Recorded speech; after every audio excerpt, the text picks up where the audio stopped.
Bien avant que l'humanité actuelle foule le sol des continents que nous connaissons, avant même les civilisations atlantes, que les mémoires anciennes évoquent encore comme des échos d'un monde englouti, apparut la race des Lémuriens, issue d'un passé si lointain qu'il échappe à la trame du temps ordinaire.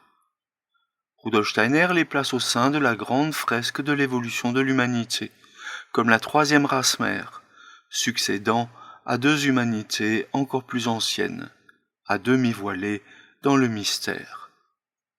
Leur patrie, la Lémurie, ne figure sur aucune carte terrestre actuelle. Ce continent englouti s'étendait comme une vaste ceinture vivante autour des zones équatoriales, touchant ce qu'est aujourd'hui l'océan Indien, s'enfonçant vers l'Afrique, bordant le sud de l'Asie et peut-être jusqu'aux terres australiennes. Ce monde était bien différent du nôtre. La Terre y respirait encore d'une manière vivante, malléable, en perpétuelle transformation. L'air y était plus épais, la lumière plus intérieure. Dans ce théâtre originel s'incarnèrent les Lémuriens, premiers porteurs d'un esprit humain naissant.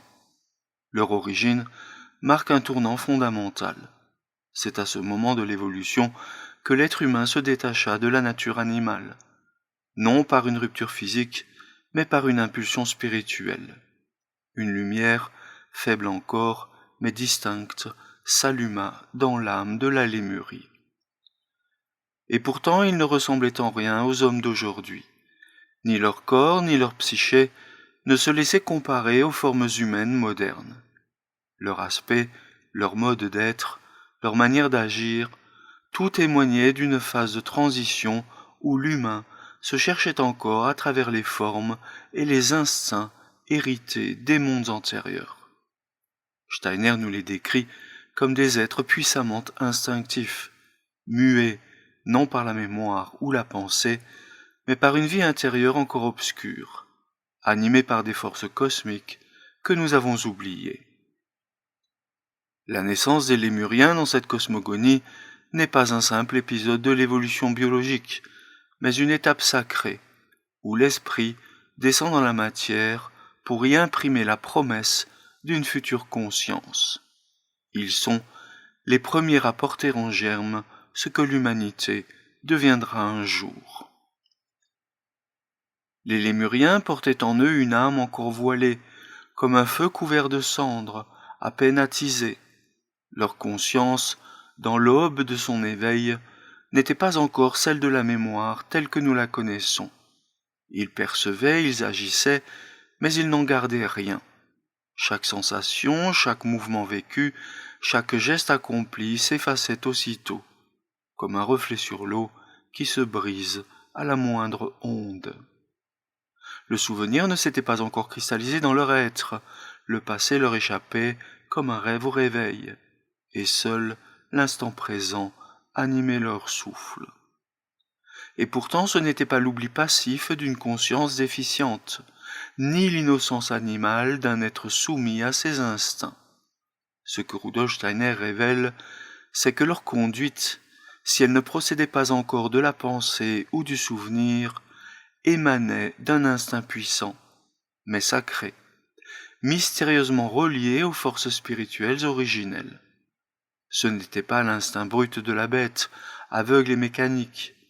C'était un instinct clairvoyant, inspiré d'en haut, qui guidait leurs pas avec une exactitude silencieuse, comme si les courants cosmiques soufflaient en eux la direction à suivre. Ils n'avaient pas besoin de réfléchir, ni même de vouloir au sens humain. Leur volonté était immédiate, jaillissante, comme un jet de source. Ce qu'ils faisaient, ils ne le décidaient pas par délibération intérieure, mais parce qu'une force en eux, issue d'un monde encore invisible à leurs yeux, mais présent dans leur être profond, les y poussait. Ils étaient en quelque sorte les instruments vivants d'un vouloir cosmique. L'esprit agissait en eux, non encore différencié, mais tout-puissant. Ainsi les Lémuriens étaient des êtres traversés, traversés par des forces qu'ils n'avaient pas encore fait leurs, mais qui les animaient avec majesté. Leur action, instinctive en apparence, était en réalité porteuse d'un ordre supérieur, un écho de la volonté divine s'inscrivant dans la chair encore fraîche de l'humanité naissante. Dans ce silence de la mémoire et de la pensée s'exerçait la grandeur d'une humanité guidée d'en haut, encore inséparable des sphères dont elle descendait. Dans le monde primitif de la Lémurie, les êtres humains n'étaient pas séparés de la nature. Ils en étaient une extension consciente, une émanation vivante.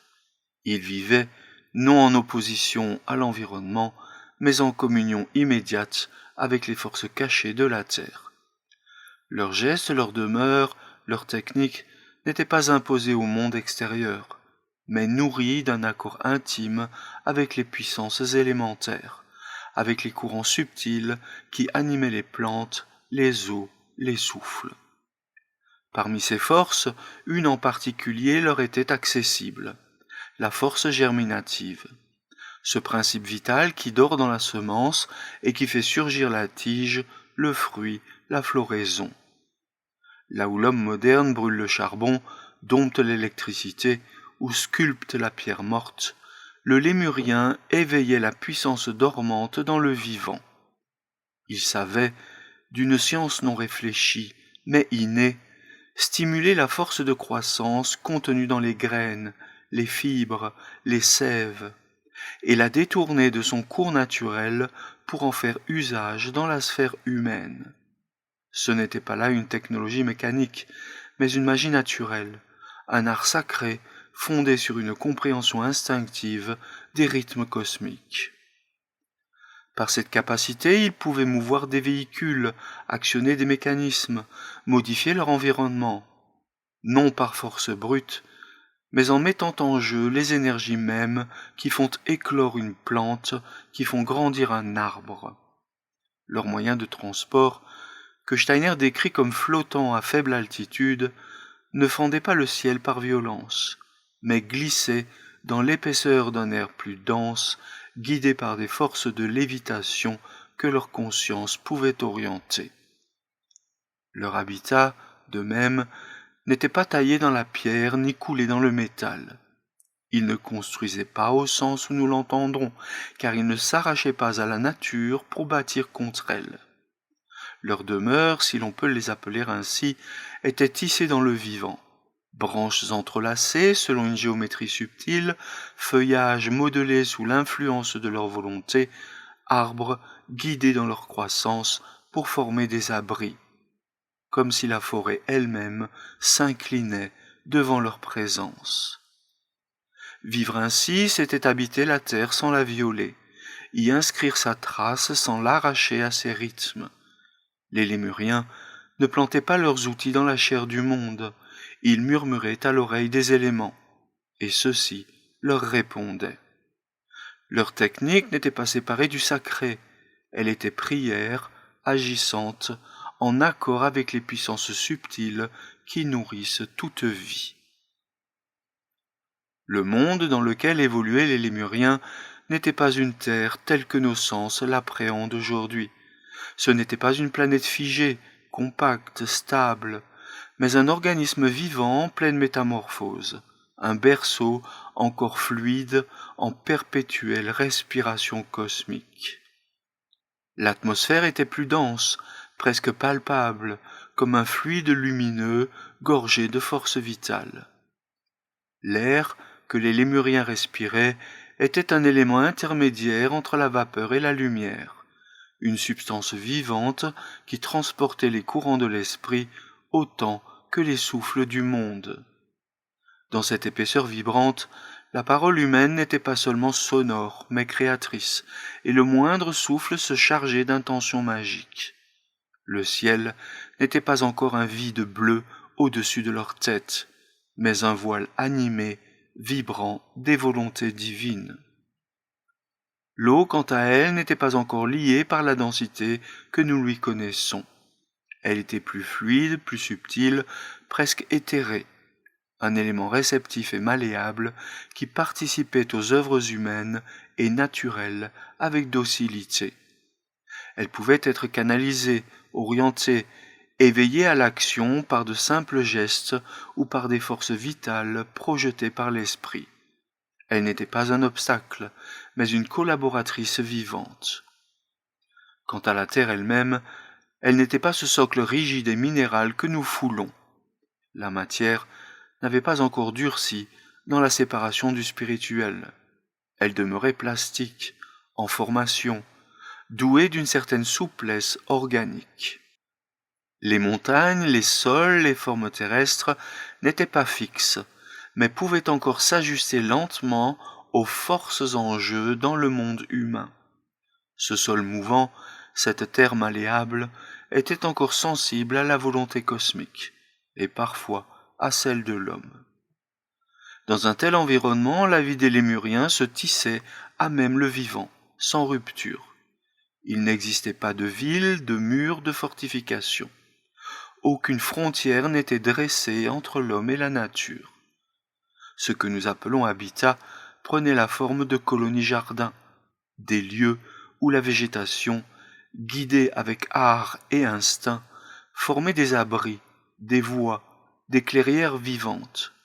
L'architecture n'était pas bâtie, elle était cultivée, appelée, éveillée. Tout était encore symboliquement unifié. La nature n'était pas un décor, mais un partenaire. Les vents portaient les messages, les ruisseaux répondaient aux gestes, les arbres s'inclinaient au pas des initiés. Les Lémuriens ne connaissaient pas le monde comme un extérieur. Ils vivaient en lui, comme un enfant dans le sein de la mère, immergés dans un monde qui palpitait au rythme de leur propre âme. Ce monde, aux lois fluides et aux formes souples, rendait possible des techniques, des formes d'énergie, des relations cosmiques que l'humanité actuelle a oubliées.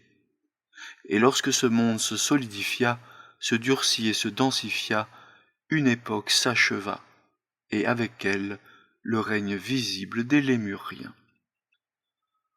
Au cœur du mystère de l'origine humaine, la Lémurie apparaît comme une matrice sacrée, un temps primordial où l'esprit descendait dans la matière pour y semer les premières promesses de ce que l'homme allait devenir. Dans la vision de Rudolf Steiner, les Lémuriens ne sont pas un rameau isolé de l'histoire oubliée, mais bien la racine profonde de notre humanité, l'ancêtre originel, dont les héritages se poursuivent, transformés dans les Atlantes, puis dans les Ariens, nom que Steiner donne à l'humanité actuelle dans son sens spirituel. C'est au sein de cette Lémurie mystérieuse, enveloppée de brumes chaudes et de souffles cosmiques, que le germe de la mémoire prit racine pour la première fois. Au fil du temps, certains Lémuriens commencèrent à conserver les impressions du passé, à reconnaître un événement vécu, à en rappeler l'écho dans leur âme. Avec cette mémoire naissante, le langage fit son apparition, non encore comme un système articulé et abstrait, mais comme une force vibratoire vivante, porteuse de sens, d'action et de magie. Le mot n'était pas un simple nom, il était acte, souffle, invocation. Mais cette percée spirituelle, cette première aube de la conscience individuelle, ne toucha pas toute l'humanité lémurienne. Une grande partie des peuples de Lémurie, incapables d'élever leur être jusqu'aux forces spirituelles descendantes, restèrent prisonniers de formes inférieures, dans un état d'instinct aveugle, mêlé de matérialité croissante.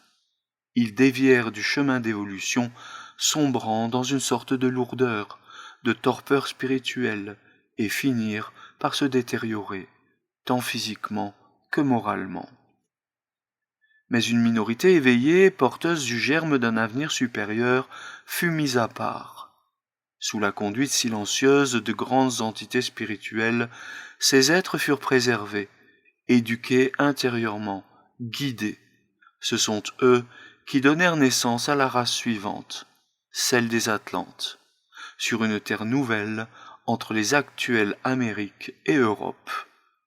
Ces Atlantes, à leur tour, portèrent plus loin l'héritage de la mémoire, y ajoutant la puissance de l'imagination puis celle de la pensée claire, jusqu'à ce qu'une nouvelle transformation donne naissance à la race aryenne, l'humanité actuelle, appelée à développer la pensée libre et la conscience de soi. Ainsi, les Lémuriens jouent un rôle fondamental dans le destin de l'humanité. En eux, l'homme s'est levé pour la première fois hors de la matrice cosmique, portant encore les traces du divin dans son geste, mais commençant à se reconnaître comme individu. Ils sont le seuil entre l'innocence instinctive et l'éveil progressif de la conscience, les jardiniers du passé dont les fruits mûrissent encore à l'intérieur de nous. Dans le fleuve des civilisations humaines, les Lémuriens sont l'aube oubliée, mais jamais éteinte. Leur souffle persiste, à peine perceptible, dans les profondeurs inconscientes de chaque être humain, comme un écho du moment où l'esprit dit pour la première fois « Je suis ». Pour comprendre pleinement la nature de la vie lémurienne, il faut revenir à un acte fondateur, un événement spirituel d'une portée cosmique, l'introduction du moi dans l'être humain, réalisé par les esprits de la forme, également appelés les Elohim dans la Bible, au commencement de la période lémurienne. Avant ce moment, l'être humain n'était qu'une trinité en gestation, un corps physique modelé par les forces de la terre, un corps éthérique tissé par les puissances de vie et un corps astral vibrant des sensations du monde. Mais cette triple structure restait incomplète, comme une harpe sans musicien, un instrument sans âme.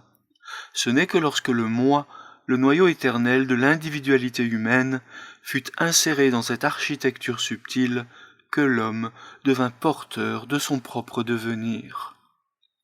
Ce don du moi ne fut pas instantanément opérant dans toute sa clarté. Le moi entrait comme une graine dans la terre chaude du corps humain, et comme toute semence, il lui fallait un long temps pour germer, croître, se reconnaître. Ainsi s'explique le paradoxe de la condition lémurienne. Les hommes portaient en eux un moi, mais sans en avoir encore conscience. Ce moi œuvrait en profondeur, dirigeant la volonté, éveillant peu à peu la mémoire, stimulant les forces de langage et de relation, mais depuis l'ombre. C'est cette présence cachée du moi qui donnait aux Lémuriens leur comportement si particulier. Ils agissaient avec force, mais sans réflexion. Leur volonté jaillissait de l'intérieur, guidée par un centre supérieur non encore perçu. C'était le moi naissant, inspiré directement par les Elohim. Ils ne gardaient pas de souvenirs durables, car le moi n'avait pas encore conquis le domaine de la mémoire. Ils vivaient en symbiose avec la nature, car la conscience de séparation, qui vient avec l'éveil du moi, n'était pas encore apparue. Leur langage commençait à émerger, non pas comme un outil social, mais comme une vibration cosmique, un prolongement de la force du moi agissant dans l'élément sonore. Leur civilisation, fluide, magique, instinctive, n'était pas primitive au sens matériel, mais embryonnaire au sens spirituel. Ils n'étaient pas des sauvages, mais des enfants de l'esprit, à peine éveillés, guidés depuis les hauteurs par les puissances créatrices. Ainsi, ce que nous avons décrit, leur mode de vie, leurs capacités, leur environnement, prend tout son sens à la lumière de ce don sacré du moi. Ils étaient à l'aurore de l'individualité humaine. Le moi en eux était présent, mais encore muet, rayonnant dans leurs gestes, inspirant leurs formes, préparant depuis les profondeurs l'avènement de l'homme véritable.